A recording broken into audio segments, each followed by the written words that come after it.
Hello, my beautiful buds. Welcome back to my channel, Sprouts with Joy. My name is Joy, and if you like to talk about plants, you're in the right place. When I was a beginner plant parent, I pretty much was just trying to collect like every pothos under the sun. And I love pothos. They are great plants, although at this point in my plant collecting journey, I found a lot of plants that I definitely prefer over the pothos. Actually, like the trailing heartleaf philodendron, I think I prefer over pothos, but that's just a personal opinion. But I'm not even gonna be talking about the trailing heartleaf philodendron today because I wanna talk about plants that are very interesting, very beginner friendly, and fun additions to any person's collection if you want some plants that are a little bit more straightforward to grow and low maintenance. Like I didn't wanna include any philodendron that have to be on moss poles or any plants that require a bunch of extra humidity or pampering. Like these are plants that are really cool to look at, but also really easy to take care of. So if you're a beginner plant parent in particular, I think these would be great candidates for you to look out for if you're looking for some cool new plants. But obviously, even if you are a seasoned plant collector, I don't know, maybe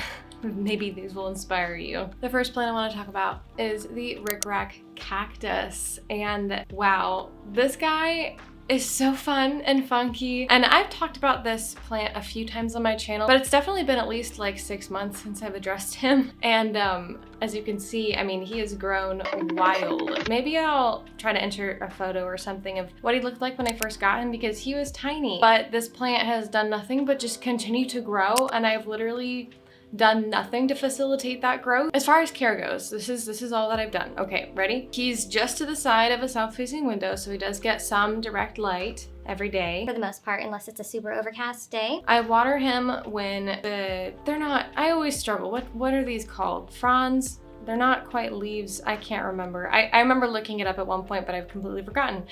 There's give. They get a little bit wrinkly, and that means that this plant could use some water, usually. I'm probably due to water this plant pretty soon here. I water it maybe once every 2 weeks or once every week and a half or so. And that's about it. I try to fertilize it when I fertilize my other plants, which is like generally like once a month. But yeah, I don't have any extra humidity for this plant, really. It just does what it does. I've repotted it once because it was kind of busting out of its old pot. I expect I might have to repot this plant again, maybe next summer. But other than that, it's just existing on my kitchen counter. And he's really just living his best life, you know? And he's so fun and funky. And I have not tried propagating this plant, but I assume it would be relatively easy to propagate. Yeah, he's just growing all of the time. This is the new growth. The new growth comes out just so fresh looking. And yeah, it's a very interesting one. I've also seen these being called like a fishbone cactus. I mean, for obvious reasons. It is a type of jungle cactus. And I've definitely seen these in big box stores. I've seen these in my garden center. Like, they're relatively easy to find, at least in my area. So I kind of assume, I mean, I live in the Midwest. So I feel like any plants that you can find in the Midwest are probably accessible in most places. This is my ctenanthe burle-marxii. As you can see, just take a look at this plant. It's a very bushy type plant, and it's very much a statement plant. The leaves have this striking markings on them. I think this one's also called like the fishbone prayer plant sometimes, which is kind of funny. I've got 2 fishbone plants in a row. Yeah, very attractive plant, and if you look at the undersides of the leaves, you know, they have like a purple hue to them, which is really cool.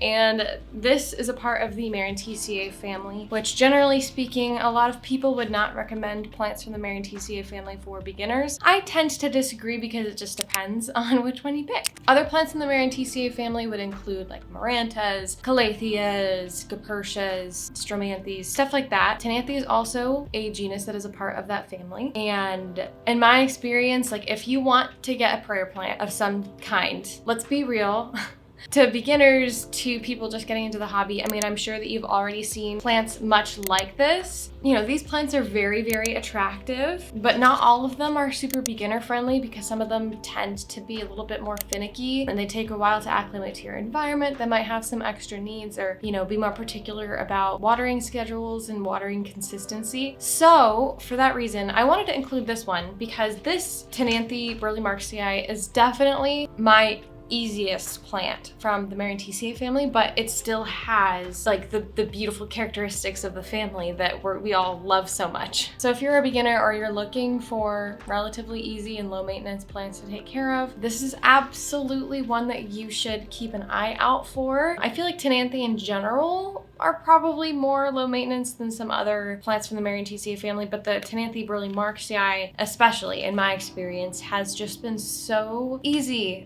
I don't really get any crispy tips, which is like a really popular issue that tends to happen with plants from the Maranthiaceae family. That's something that people struggle with a lot. I've never gotten spider mites or any sort of pest on this plant, which again, plants from the Maranthiaceae family tend to be a little bit more pest prone, particularly for spider mites. So yeah, like I just haven't had issues. And also, if I'm being completely honest, I have not been the most faithful when it comes to watering this plant. There's a number of times I've let this plant kind of droop down quite a bit. Yeah, speaking of that, this plant is absolutely super vocal in that when it needs to be watered, it droops down, the leaves droop down a little bit, and you can kind of tell. It's like, oh shoot, well that plant needs to be watered. It's okay if the leaves are drooping just a little bit, but I do try to water this plant before it gets to that point. But if I don't and I water it, I might get, you know, a little bit of leaf loss, but the plant is so bushy and such a prolific grower that it's hardly noticeable, honestly, and it bounces right back. So this is definitely a very forgiving plant, and it has all those characteristics from the Maranthiaceae family that we love without the difficulty, which is wonderful. So yes, I definitely highly recommend this plant. It's not fussy at all. Side note, if you hear playing noises, background noises, baby noises, my son just woke up from his nap, so yeah, he's over there playing. But okay, next I want to talk about the Hoya carnosa crimson queen. This is also commonly known as a Hoya carnosa tricolor, and I wanted to include this plant because I feel like it's overlooked rather often because it is a very common and accessible Hoya. However, it's also so easy to take care of, and it's so gorgeous. I'm just looking at it in the viewfinder right now and I'm absolutely admiring it. Every single leaf is pretty unique and distinct from the other. I mean, I've got like a half moon leaf right here that's really pretty. Some leaves are almost all white. When the leaves come in, the new leaves, they have a pinkish hue to them. And I just think that this plant is so adorable and beautiful. And like, look at these little speckles too. And it has been such an easy grower for me. It was a little bit on the slow side at first, but I have it in an east-facing window right now and it seems to really appreciate that. And she's finally starting to really fill out. I have repotted it once, and when I first put it into this pot, this terracotta pot, it was like barely coming over the edge of the pot, and now it's growing so much, and it has another little runner that's shot out that will eventually grow leaves as well. I do feel like a lot of Hoya would be excellent for beginners, and a lot of people just like don't even know that they exist. I know when I first started collecting houseplants, I had no idea about Hoya. I didn't know what they were. I pretty much only knew about pothos and monstera. It took a while before I realized that Hoya existed. These plants are really great because they're also quite vocal. I mean, it's easy to tell when they need water because kind of similar to the ric-rac cactus, like the leaves will get like almost a little bit pruny, and when you touch them, they're not as stiff anymore. They get a lot more pliable. So, I mean, it's easy to know when you need to water them. I also only fertilize this like maybe once a month, but like I don't do anything special. It's just in an east-facing window, and I water it when it's thirsty. And that's about it, and it grows really well. I know some Hoya do definitely prefer to be trellised, so that's something to take into account if you're going with a different Hoya. But this one doesn't seem to mind to be trailing. Sometimes I do point the stems upward and kind of lean it up against the wall just to give it the illusion of climbing, even though it's not really climbing. And I feel like that does tend to encourage the leaves to grow, but generally speaking, I feel like this plant is really straightforward to grow and really beautiful and interesting because yeah, I just like look at it. It's so cool. It's so pretty. And like look at this like all white leaf. I think that all white leaf will eventually fall off on its own, but it's been sticking around for quite a while. So yeah, again, I do want to reiterate some of the leaves that it can throw out. In particular, like most of them have the green with just like the white margin like this and some speckles, but some of the leaves have some really cool variations to them that I think are super interesting. This right here is an anthurium podophyllum. I wanted to include at least one anthurium on this list because generally speaking, unless you're getting the anthurium from the grocery store that like has the weird flamingo flower on it, most people regard anthurium to be trickier to take care of, which is not always the case. Some of them definitely do require a bit more pampering, do require higher humidity, that sort of thing. But this anthurium podophyllum, in my experience, I have only had it for like 4 months, so I can't really like speak towards its longevity, but this is not a velvety anthurium. It has more of a matte finish to it. And look at this new leaf. I mostly wanted to include this plant because it is such a fascinating plant. Like the leaf shape is super unique and interesting. These are like the older leaves that are less mature. They also have a really interesting and fun shape to them. I do not supplement any humidity for this anthurium. It's pulled back from a south-facing window, so it does get a decent amount of light. Yeah, I mean, I just keep up with the watering. I will say, as far as the soil mix goes, it's pretty important for anthurium to have a pretty chunky soil mix, to my understanding. So I do have a very chunky mix with orchid bark and some regular soil, some really like thick perlite, a little bit of sphagnum moss thrown in there, and some coconut husk chips. So like it is a very chunky mix. It's got a lot going on in there. But yeah, I do just try to keep up with the watering. Actually, I might need to water this soon because I in general, anthurium don't like to dry out and be like bone dry. But this one, I will say, I have let it get to a bone dry state a few times and it's bounced back and it's been okay. So as far as anthurium go, this one is very easy, very beginner friendly. Like if you're just wanting to like dip your toes into anthurium, but you don't want to jump into like the velvet leaved anthurium yet, this is a good candidate, and it's absolutely a very, very interesting plant. Look at that leaf. That's so cool. This next plant is the huernia zebrina. And I feel like I've been talking about this plant quite a lot on my channel recently, but I'm just kind of obsessed with it right now. It's my current obsession.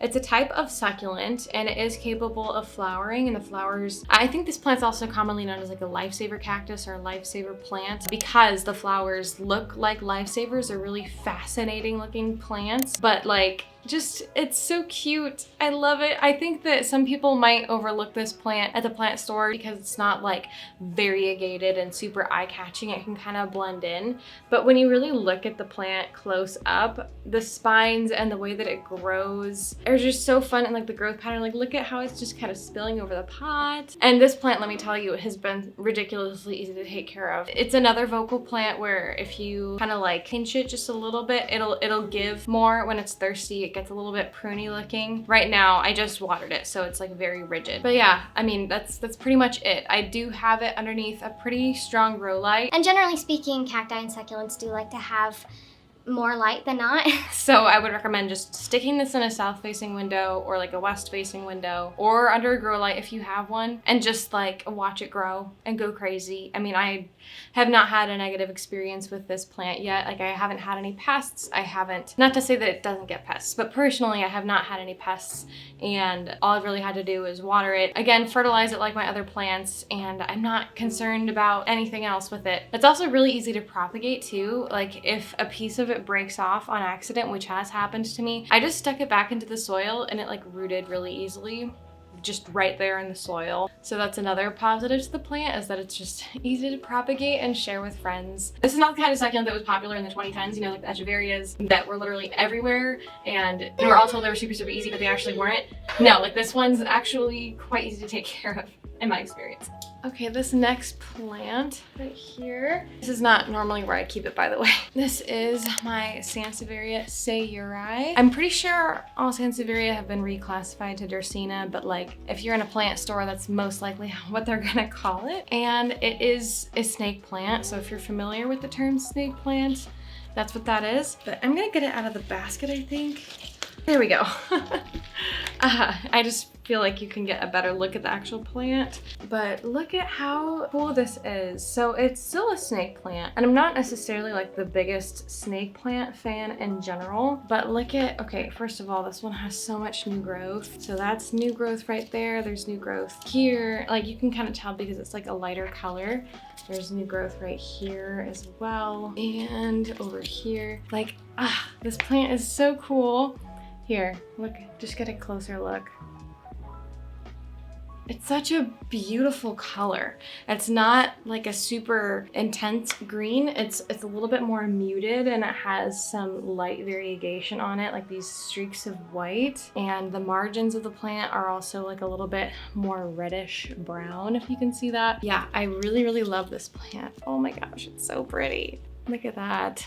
I love it. We all get it, Joy. You love the plant. But I don't normally love sanseveria. I don't normally love snake plants. Like, there's a handful of them that are attractive to me, but like this one I think has something really interesting and beautiful and subtle and understated about it. I love, while still having the classic, I mean, most people recommend snake plants for beginners. Like, that is very normal, very popular. But typically when people think of snake plants, they think of like the Sanseveria laurentii. You know, that one's fine. I am not the biggest fan of it. Really? I guess my son also had things to say about that. But of course, this comes with all the ease of care of a snake plant, and that it's super drought tolerant, but it is a lot more attractive in my opinion and a lot more interesting looking. So I don't know, I just, as I was thinking about plants to add to this, I was like, well, what are the easy plants that I have? And like, which of those plants are more interesting? And this one just fit the bill for me. I do have this one kind of offset from a south-facing window, so it gets some direct light during the day, which is actually great for this plant. I think that's why this plant is growing so much right now and thriving so much. A lot of people do consider snake plants to be on the boring side because they're like, well, they're really slow growers, and you know, they stick them in dark corners because it's like, well, they can survive lower light. Which is true. Like, they can definitely tolerate low light. These guys are definitely survivors. They will survive for a long time, but I wouldn't say that they prefer low light. So if you want them to be interesting, if you want them to grow for you, like this plant is growing a lot, put it in a place that's gonna get a little bit more light. It doesn't have to be anything crazy, but like maybe a little bit of direct light every day, and it will go crazy for you. And I also think it's just adorable in this basket. The last plant on my list today is the scindapsus pictus exotica. And wow, she is a beauty. I love this plant so much. And I wanted to include this plant because it is a trailing plant. And actually, these guys are commonly called like a silver satin pothos or something like that, which they're not pothos, they are scindapsus, which is a completely different genus, but they do have kind of a similar look in some ways in that it's a trailing plant like this. And so, you know, if you want a trailing plant that has leaves like pothos, you know, here you are. But it's obviously like more interesting than a pothos, at least in my opinion, but I think that most people would agree with that because the leaves just get massive. And look at the silvery variegation on it, and the coloring is so pretty. Oh my goodness. Like, look at it.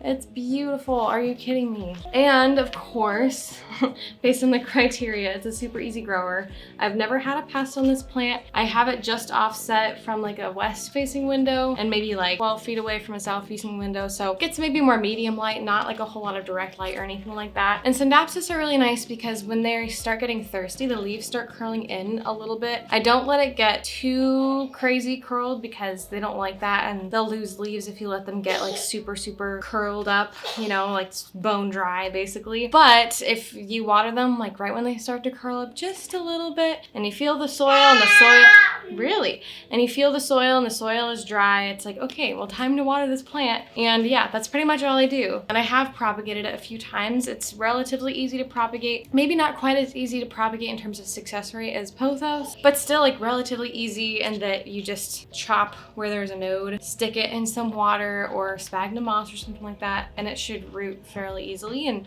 create a whole new little plant. All right, I'm holding my son because he was starting to get into the plants that I have sitting over here. He's very curious and wants to get into everything. Oh, okay, you wanna go over there? But yeah, that's gonna be it for this video. I hope that you guys enjoyed it. And obviously, if you wanna get a pothos, like, I have nothing against that. But if you're specifically looking for plants that are probably like as easy as a pothos to take care of and like low maintenance, but is maybe a little bit more interesting, I hope that this list was helpful to you. And honestly, there are like many other plants that could theoretically be added to this list, but you know, I don't own every single kind of plant, and I didn't want this list to be too overwhelming. So let's not touch the camera. Yeah. All right, I think this guy wants to eat some lunch, so I gotta go, but I hope that you guys have a wonderful and blessed day. Say bye! Bye.